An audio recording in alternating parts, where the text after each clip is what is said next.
So hello everyone, সকলোকে স্বাগতম জনাইছো এটি নতুন ভিডিঅ'লৈ।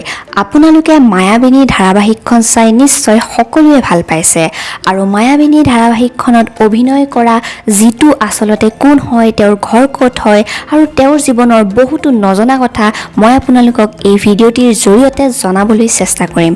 সেইবাবে ভিডিঅ'টি অকণো স্কিপ নকৰাকৈ শেষলৈকে চাই থাকিব। সো জিতুৰ ৰিয়েল নামটো হৈছে সীমান্ত মালাকাৰ। তেওঁৰ ঘৰ হৈছে হাজোৰ বাক্তা গাঁৱত। তেওঁৰ পৰিয়ালত বৰ্তমান দেউতাক, ভায়েক আৰু তেওঁ আছে। তেওঁৰ মাকৰ মৃত্যু হৈছে আৰু বায়েকক বিয়া দিয়া হ'ল।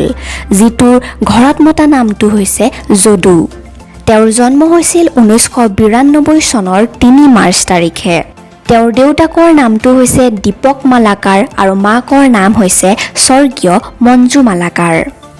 জিতু অৰ্থাৎ সীমান্ত মালাকাৰৰ শিক্ষাগত জীৱনৰ কথা যদি ক'বলৈ যাওঁ তেনেহ'লে তেওঁ প্ৰাথমিক শিক্ষা লাভ কৰিছিল বাক্তা সৰ্বজনীন প্ৰাথমিক বিদ্যালয়ৰ পৰা আৰু তাৰ পাছত হায়াৰ ছেকেণ্ডেৰী পাছ কৰে বাৰিকক হাজো হায়াৰ ছেকেণ্ডেৰী স্কুলৰ পৰা আৰু তেওঁ BA পঢ়িছিল দমদমা কলেজৰ পৰা। তেওঁ এতিয়ালৈকে বহুতো নাটক আৰু অসমীয়া ধাৰাবাহিকত অভিনয় কৰিছে। তেওঁ অভিনয় কৰা প্ৰথমখন অসমীয়া ধাৰাবাহিক আছিল হেল্ল' বছ, যিখন জনাক চেনেলত পাব্লিছ হৈছিল।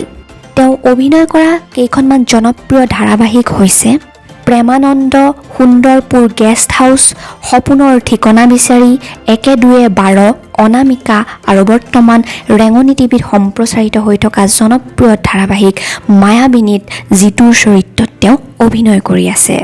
তেওঁ অভিনয় কৰা কেইখনমান জনপ্ৰিয় নাটক হৈছে পূজাৰ ফুল, বাস্তৱ অবাস্তৱ, ঢৌ, the wave, Radha in prison ইত্যাদি।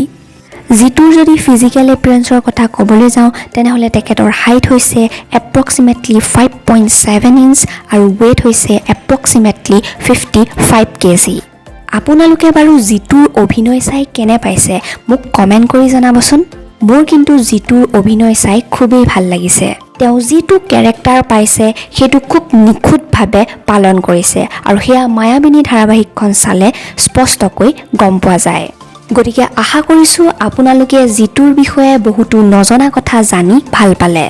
আৰু যদিহে আপোনালোকেও জিতুক ভাল পায় আৰু মায়াবিনী ধাৰাবাহিকখন চাই ভাল পায় তেনেহ'লে প্লিজ ভিডিঅ'টিত এটা লাইক কৰি দিব আৰু আগলৈও অসমীয়া ধাৰাবাহিকসমূহৰ লগতে অসমীয়া অভিনেতা অভিনেত্ৰীসকলৰ জীৱনৰ এনেধৰণৰ বহুতো কথা জানি থাকিবলৈ চেনেলটি ছাবস্ক্ৰাইব কৰি লগতে থকা বেল আইকনটি প্ৰেছ কৰি ৰাখিব।